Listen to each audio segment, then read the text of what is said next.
Ma question s'adresse à Agnès Pannier-Runacher, ministre de la Transition écologique. Hier, Madame la Ministre, vous avez présenté le 3e plan national d'adaptation au changement climatique qui comporte des avancées significatives. Nous l'attendions avec une impatience légitime. Nous savons que nous devons mener un combat sur 2 fronts, celui de l'atténuation des émissions de gaz à effet de serre et celui de l'adaptation de nos territoires au changement climatique. Nous avons enfin intégré dans nos politiques publiques que l'un ne va pas sans l'autre. Ce plan contient 52 mesures déclinées en 200 actions visant à apporter des solutions concrètes pour protéger la population, notre patrimoine naturel et culturel, assurer la résilience des territoires et adapter les activités humaines.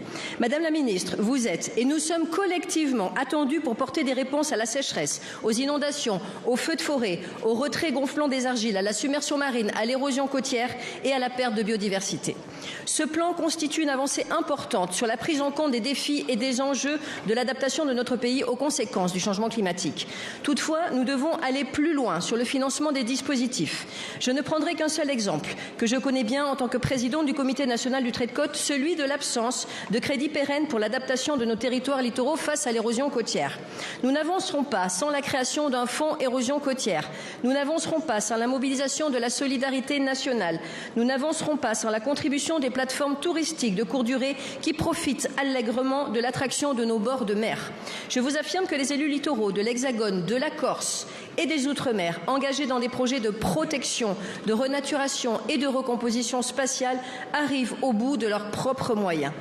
Aussi, je vous remercie, Madame la Ministre, de nous confirmer vos intentions de les soutenir avec l'appui du ministre de l'Économie et des Finances. Je vous remercie. Merci Madame la Présidente, Mesdames et Messieurs les députés, Madame la Présidente Banonacle. Vous avez raison.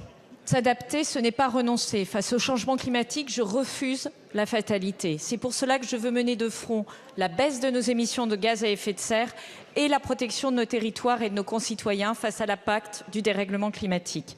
Inondations, feux de forêt, cyclones ultramarins, canicule, recul du trait de côte, submersion marine, ces menaces, elles sont ici et maintenant, n'en déplaise aux populistes. Elles touchent aujourd'hui nos concitoyens, leurs maisons, leur emploi, leur patrimoine, leur santé. Répondre à ces menaces, c'est tout l'enjeu du plan national d'adaptation au changement climatique qui comporte 52 mesures concrètes pour protéger les Françaises et les Français. Ce plan, il est financé aujourd'hui à la hauteur des enjeux car j'ai obtenu 1,6 milliard d'euros en 2025. Mais vous avez raison. Madame la Présidente, les élus locaux sont confrontés à des phénomènes inédits.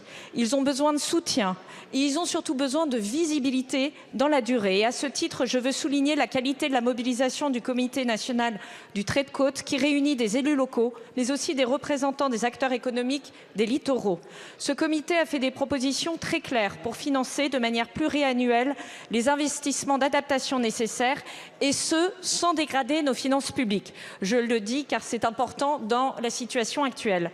Je veux vous dire ici que je prends très au sérieux ces propositions et que je souhaite les instruire avec mes collègues Éric Lombard et Amélie de Montchalin.